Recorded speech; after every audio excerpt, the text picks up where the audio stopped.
So eto mga sangkay, pag-usapan po natin itong mga taga Davao or sa Mindanao, bigla pong nagpasalamat daw kay PBBM. At ano nga ba ang nangyari mga sangkay? Ano nga ba ang programa ni PBBM na nagpasalamat mga sangkay itong ating mga kababayan doon po sa Davao?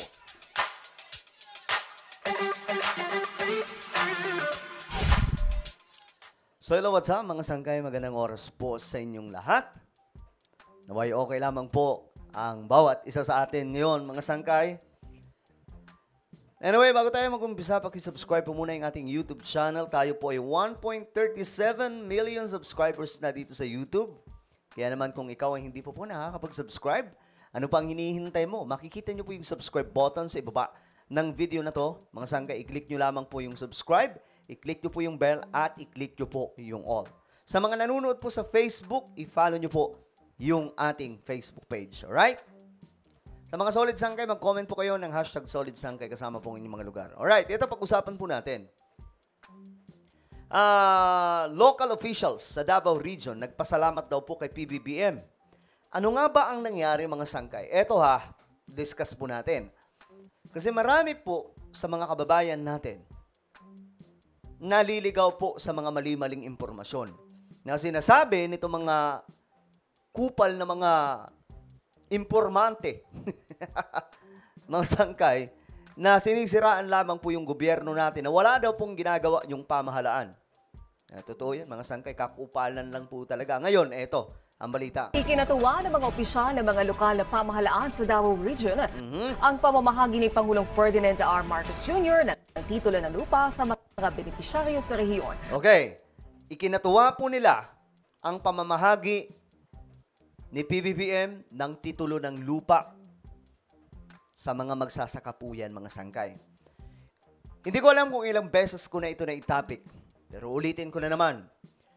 Sa unang pagkakataon, since Ferdinand E. Marcos, ngayon lamang po nangyari na itong mga lupa na sinasakahan ng mga magigitin, masisipag po nating mga magsasaka, ginawa na po ni PBBM, ni Pangulong Marcos o ni PBBM na libre sa mga kababayan po natin na mga magsasaka. Biruin nyo mga sangkay, ang layo po ng tinagos from 1986 kay Pangulong Marcos papunta sa anak niya na si Pangulong Bongbong Marcos 2024 na. Bilangin nyo mga sangkay kung ilang dekada na po ang dumaan bago po ito maging libre. Hindi po nagawa ni Cory, hindi nagawa ni Ramos, hindi nagawa ni Estrada, hindi nagawa ni Gloria, hindi nagawa ni Noynoy, hindi nagawa ni PRRD. Yang mga yan, 6. Hindi ako nagkakamali, 6 na presidente ang dumaan. Napakahabang panahon. Hindi po na ipamahagi ng libre ito sa mga magsasaka. Para po kasi sa inyong kaalaman mga sangkay, marami po sa mga sakahan doon sa mga probinsya, especially doon po sa Davao, di ba? Marami po doon, mga magsasaka po talaga eh. Di ba? Marami mga produkto galing po sa Davao. Ang hindi po natin alam mga sangkay na itong mga sinasakahan ng mga kababayan po nating mga magsasaka. Ako naiintindihan ko kasi yung family namin, mga magsasaka po talaga. Kahit ako naranasan ko magsaka. Banat buto para lamang po magkaroon ng pera nung time na yon. So, ngayon mga sangkay, ang hindi po natin alam na ang totoong sitwasyon mula po sa mga inaani nitong mga magsasaka natin, itong mga tinataniman po nila, hindi pa po talaga yan sa kanila. Sa gobyerno pa po yan. Binabayaran nitong mga magsasaka sa government buwan-buwan o taong-taon. Nang mahabang panahon, 20 years, 30 years, 40 years, 50 years, ganyan po katatagal na. Alam niyo, nung panahon ni Pangulong Ferdinand E. Marcos, na umpisahan na po ito na ipamigay sa mga kababayan po natin. Kaya nga lang, nung nawala po siya, nung nagkaroon po ng EDSA ECEC na yan, mga sangkay, anong nangyari? Hindi po na ipamigay sa mga magsasaka ng tuloy-tuloy. Ito mga titulo ng mga lupain. Kung kaya't nag-suffer po ang mga magsasaka ng mahabang panahon. Alam niyo mga sangkay, ito ang nakakalungkot Ito lang yung nakakainis sa part ko. Namatay na lamang po yung lolo ko, na isa pong talagang magsasaka po yun. Magaling magtanim, magaling po mag-farm. Masyadong mahal na mahal niya po yung pagsasaka. namatay na lamang po siya mga sangkay nang hindi man lamang po niya naranasan na maging talagang kanya yung mga lupa na yon na maipamigay po yung titulo. Kaya nga medyo disappointed sa mga dumaang presidente, bakit hindi nila ginawa yan. Ngayon lamang po kay PBBM. Nagawa ni PBBM ng tuloy-tuloy sa iba't ibang mga lugar sa Pilipinas. Tuloy-tuloy po ito mga sangkay. Na ipamigay ng libre itong mga lupa na dapat sa mga kababayan natin. Kaya, ako mga sangkay, hindi ko maki-question kung bakit itong mga taga Davao Region nagpapasalamat kay PBBM. Napakalaki ng nagawa ni PBBM mga sangkay. Ipamigay ng libre itong mga sakahan na hindi nga po nagawa ng mga pangulo na nauna sa kanya. Tuloy natin. Anila, nagpapakita lang ng dedikasyon ang Pangulo para sa mga magsasaka. May balitang pambansa si Rudolph Alama ng PIA. Ikinagalak ng mga lokal na opisyales ang pagdulong ni Pangulong Bongbong Marcos sa seremonya ng pamimigay ng Certificates of Condonation with Release of Mortgages sa ilalim ng Agrarian Emancipation Program ng Department of Agrarian Reform. Ewan ko na lang kung hindi pa rin po magigising yung mga kababayan po natin ngayon. Yung mga DDS na iba dyan, na mga open-minded. Wake up, guys. Ito yung ginagawa ng gobyerno natin. Sinong presidente ang nakagawa nito na ipamigay po yung mga lupain na ito sa mga magsasaka? Si PBBM lang. Ang kanyang ama ang nag-umpisa, pinagpatuloy po niya. Isipin mo kung gaano kahabang panahon ang hinintay para lamang mangyari itong mga sangkay. Grabe. Mahigit kumulang 6,000 Agrarian Reform Beneficiaries o ARBs galing sa 3 probinsya ang dumalo sa kaganapan na ginanap sa Panabo Multipurpose Gymnasium ng Panabo City, Davao del Norte. Kinilala ni Davao del Norte Governor Edwin I. Hubahib ang presensya ni Pangulong Marcos bilang pagsakatuparan na kanyang dedikasyon para sa may ARBs at mga magsasaka. Okay. Ulitin ko mga sangkay, ilang libo itong mga tumanggap? Ito, tingnan natin. ARBs galing sa 3 probinsya ng Agrarian Reform. Mahigit kumulang 6,000 Agrarian Reform Beneficiaries o ARBs. Mahigit kumulang 6,000. Ganyang karami mga sangkay. Just imagine. Itong mga kababayan natin, nagbabayad ng kanilang lupain na matagal na po nilang sinasaka. Tapos hindi pa rin po sa kanila. Yan ang problema, mga sangkay.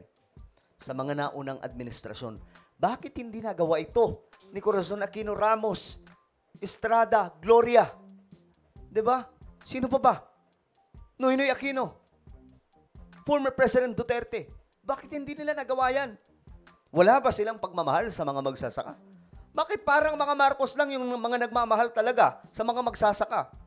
Ito, tanong lang mga sangkay, medyo nakaka-disappoint lang, no? Wala, namatay na lang yung lolo ko. Di man lang niya naranasan mga sangkay na yung lupa na kanyang sinasakahan na masyado niyang mahal na mahal, mabibigyan po ng talagang titulo mga sangkay, no? Kasi marami po ngayon mga nagsasaka. Actually, tuloy-tuloy pa po ito. Marami pa po mga sakahan yung hindi pa rin po naipamamahagi itong mga titles. Pero ginagawa na po ni PBBM at ito nga mga sangkay, marami po ang beneficiaries. ARBs galing sa 3 probinsya ang dumalo sa kaganapan na ginanap sa Panabo Multipurpose Gymnasium ng Panabo City, Davao del Norte. Kinilala ni Davao del Norte Governor Edwin I. Hubahib ang presensya ni Pangulong Marcos bilang pagsakatuparan ng kanyang dedikasyon para sa may ARBs at mga magsasaka. This shows his unwavering commitment to agrarian reform and social equity.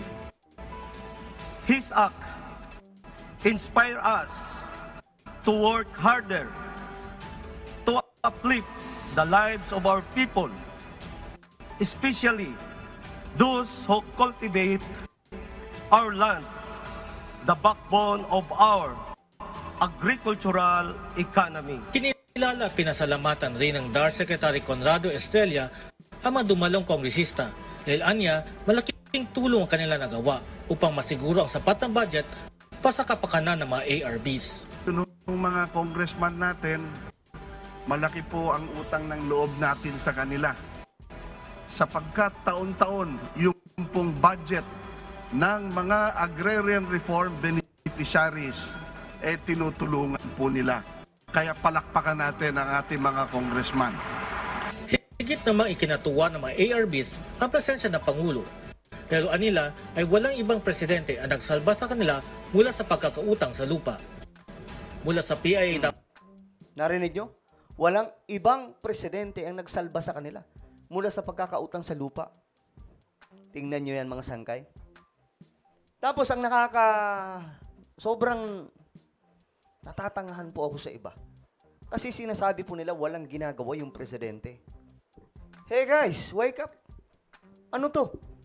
For the first time, meron pong Pangulo na nag-iikot sa buong Pilipinas para ipamigay na po itong lupain ng mga kababayan po nating magsasaka. Makakaluwag-luwag na po sila mga sangkay. For the first time. Sa panahon lamang po yan ni PBBM.